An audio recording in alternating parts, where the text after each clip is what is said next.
Hello, my name is Jonathan Conway. I'm the Director of Forensics, Speech and Debate at the University of Central Florida, and I'm also the President of the Florida Intercollegiate Forensics Association. It is my pleasure to welcome you here and to say thank you for offering yourself in service as a judge for the Florida Intercollegiate Forensics Association, or FIFA, State Championship Tournament. This tournament does not happen without judges, and because of the way the tournament works, coaches cannot judge all of the rounds. And so individuals such as yourselves who are not affiliated with a particular team or a particular student are perfect and exactly what we need in order to make this tournament happen. However, that means you haven't necessarily seen a speech tournament before, and so I'm very excited to walk you through what that looks like. So the first thing to know is, what is the role of the judge? Judge Judy likes to be all dramatic and in command, and that's important for her job. For speech tournaments, however, the judge is a little more passive. You do administer the round, so students will come in at the beginning, they'll sign in, they'll write their information on the board, you might have it in a packet in advance, right? And you kind of call up students one at a time. We'll talk about what that looks like here in a little bit. But that's your first round, to sort of run the room. These are adults, these aren't high school students, but at a certain point, you're the adult in the room, take charge, and you get to run the thing. You give feedback. This is in written form. While some debate formats offer verbal feedback, we, for speech, receive it only in written form. That could be as a computer file, ballot, or a paper that you write with a pen. And then you need to be a good listener and to be an audience member. These students have worked very hard to put together these speeches. They are spending their weekend doing an academic activity while their other friends are off doing something much more fun. I might think a speech tournament is fun, but I'm also weird. So being here and being at the tournament is a sign that these are high achieving and students that deserve a certain amount of recognition, and they deserve, your attention as an audience member. So don't sleep, don't ignore them, engage and listen and appreciate the work that they've put in. Before the round. So when you're getting ready, we'd like you to be at the tournament about 30 minutes before the round. We should have preliminary rounds set in advance so you'll know when you're judging. Please pick up the ballot at least 15 minutes before the round. 30 minutes is ideal, but 15 is more typical. This lets us know you're here, that you don't have any questions, that you're accounted for. If we're getting 5 minutes before the round and you're not there yet, we start getting a little nervous and looking around for someone to take your place. We'd hate for you to come all the way out to judge for us just to get swapped out at the last second because we don't know you're coming. This is an opportunity. So you're at the ballot table. So there will be a centralized location where all of the ballots, those are our paper for feedback and scoring and whatnot, are at. The people running it will be good to ask questions to. If you need help or accommodations, they will absolutely be ready to offer that. Ask all the questions you want. That's their job. That's what they're there for. You'll want to, I call it prepping the ballot. So sometimes you'll need, and if it's a paper ballot, you'll need to write the student's name, you'll need to write their code. And what you'll do is when you go into the room, there will be some sort of board or a form, and they will have written their name, their code, which will be a letter and a number, right? You'll have a round and you'll have an event, and you'll have to indicate what it is so that we know, what we're looking at. If we're looking at persuasion, round 2, section B, or are we looking at after dinner speaking, round 1, section A? If we don't know what it is, then we're in trouble. And so you prep your ballots with that information. Pay attention to double entry and triple entry. And so what that means is the student will, when they write their name, they'll put DE or TE next to their name. What that means is they have other events. So they may come to yours first. They may not come to yours first. If they do come to your room first, they get priority. So triple entered over double entered and double entered over single entered, right? So you just sort of bump them up in the order. What some judges will do is they'll look at that and then they'll put their paper ballots in the order of the speaking. If a student signs in and leaves, they'll wait until when they come, they should cross off the triple entered or double entered and either leave it blank as if they're now only in this event or write DE because they have somewhere else to go. These are students that have a lot of things going on. So we try to keep them moving as best we can. When they finish, they might ask if they can leave. Yes, if they have another event to go to, they can leave. Any student that needs to leave can go to the bathroom, or if they need to leave for like an emotional or a personal reason, they're welcome to leave at any point for any reason, though most coaches ask their students to stay and watch because it's education. During the round, so there are 3 different types of events to think about. I'll kind of walk you through each of them. So you have your ballot, the student goes to the front and they start speaking and you start your timer. You're going to see one of 3 things. The first one is an interpretive event. So this is an event where a student uses a black book. That is the only prop they're permitted in this sort of event. There are 5 different ones. And they're performing something that someone else wrote, or a program of things that someone else wrote, or they could have theoretically written their own, but was written as a performance, right? So dramatic interpretation is like a play they're going to act out. Prose is a short story they're going to read. Things you want to consider. Character. Is the character different than the student that is performing? What's the topic? Usually they'll perform a little bit of what we call a teaser, think about like a cold open, and then they'll close their book. And then they'll give an introduction that sort of explains their argument, and then they'll reopen the book and finish the piece. Right? So is their topic interesting? Is it compelling? Is there argument there? Does the introduction and the actual performance, do they align in the way the student says they do? And then, of course, emotion, right? Any good movie, any good performance will move you emotionally. Maybe it's funny, maybe it's sad, maybe it's a little bit of both. At the end of the day, maybe you aren't able to articulate why you like a particular piece, but that's sort of the question at the end. Which did you like more? Which performance did you find most moving, compelling, engaging, effective? And that's what you use to make your decision. So that's interp. Platform speeches, we have 4 memorized platform speech events. Students are allowed to use notes, but are encouraged to be memorized. So these are persuasive speaking. It could be informative speaking, right? Very classroom speech-esque. Communication analysis is like a research paper in speech form.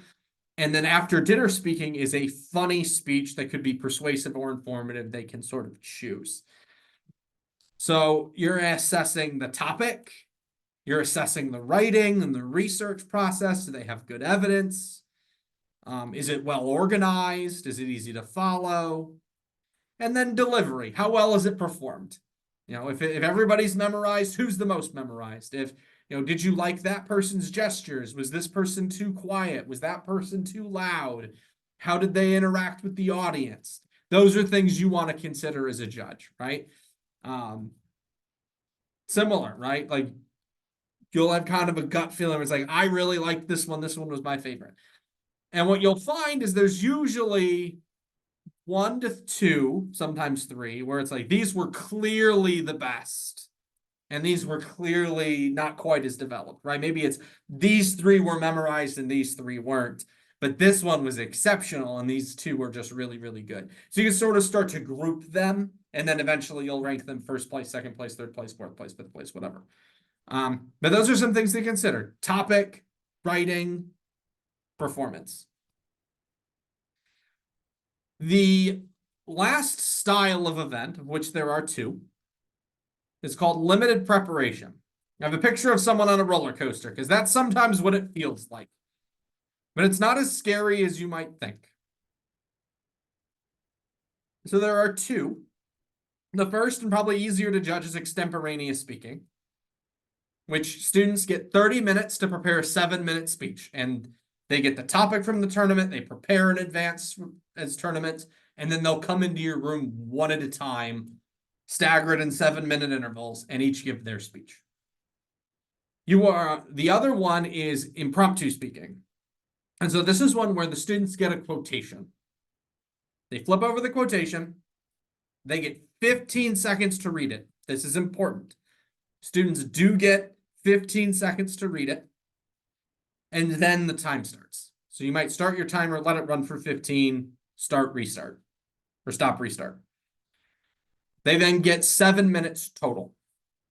That time can be divided up between speaking and preparing in any way that they want. There are no specific rules at FIFA that says a student must prep in X period of time and must speak for Y period of time.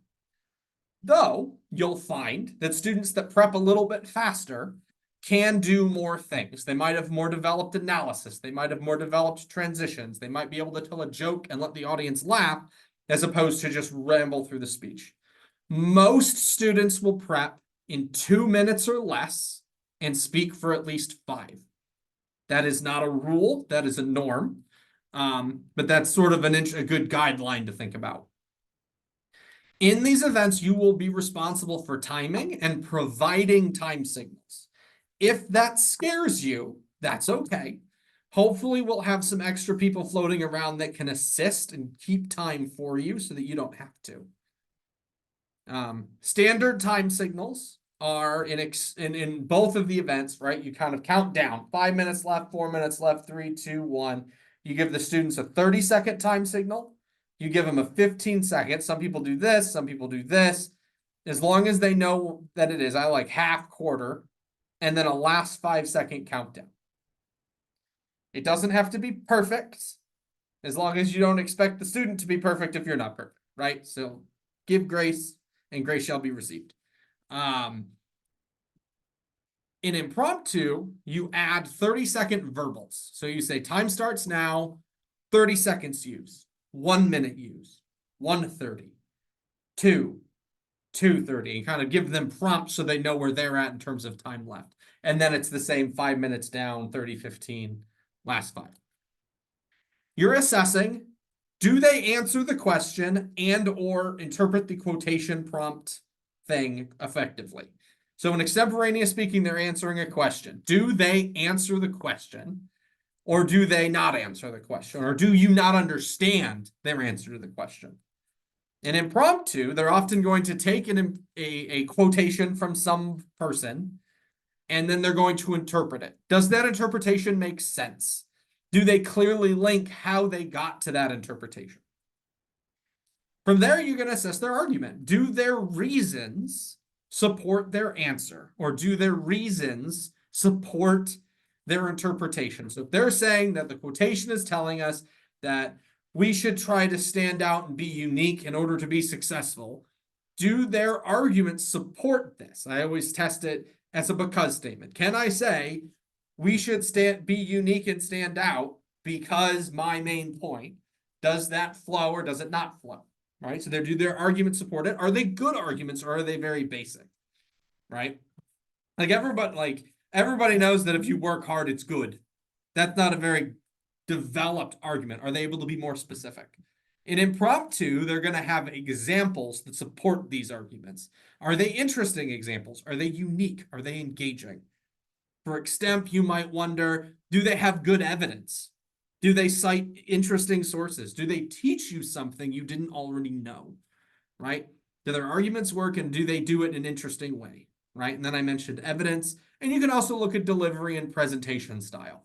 Right? Some students might be nervous. That's prepping a speech in 2 minutes and then talking for 5 is not easy.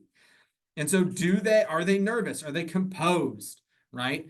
Are they able to use gestures effectively? Or are they just standing rigid the whole time? Are they reading off of their note card, which they're allowed to have?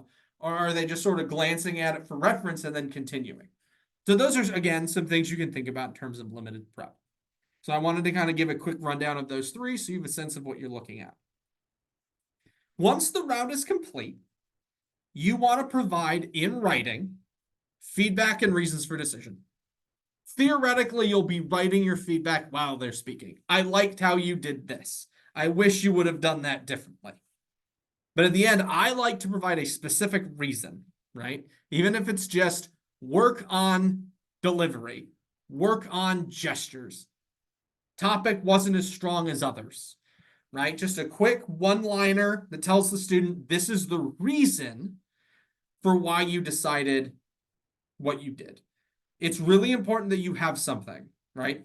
Please don't turn in a blank ballot. That's a waste of the students' time. They're here because they want feedback, right? A lot of these students are getting ready for a national tournament and they want to get especially your perspective because you're not a coach. You aren't living in the speech and debate community. They want to know what the everyday person or faculty member will think of their speech because they're taking it to places that might be having more of those judges. So please, please, please tell us what you think. You're going to rank the students. This is really simple. First place, second place, third place, fourth place, fifth place, sixth place, whatever. Usually in preliminary rounds, if there's multiple sections, you equalize it a 5. But for our sake of ease, rank everybody in the round first through however many people there are. And then we'll adjust anything that needs to get adjusted. Then you give speaker points. Speaker points are on a range of 15 to 25. 25 is like exceptional. You can give 25s. You're more than welcome. Some people always give 25s, and that's perfectly fine.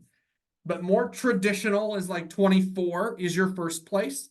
And then it's 23 for second, 22 for third. Maybe there was a big drop. And so instead of going 21, you drop it to 20 and then 19, right? You skip one if there's a gap. Anything under 18 is like you need a lot of work. You really weren't ready for this tournament.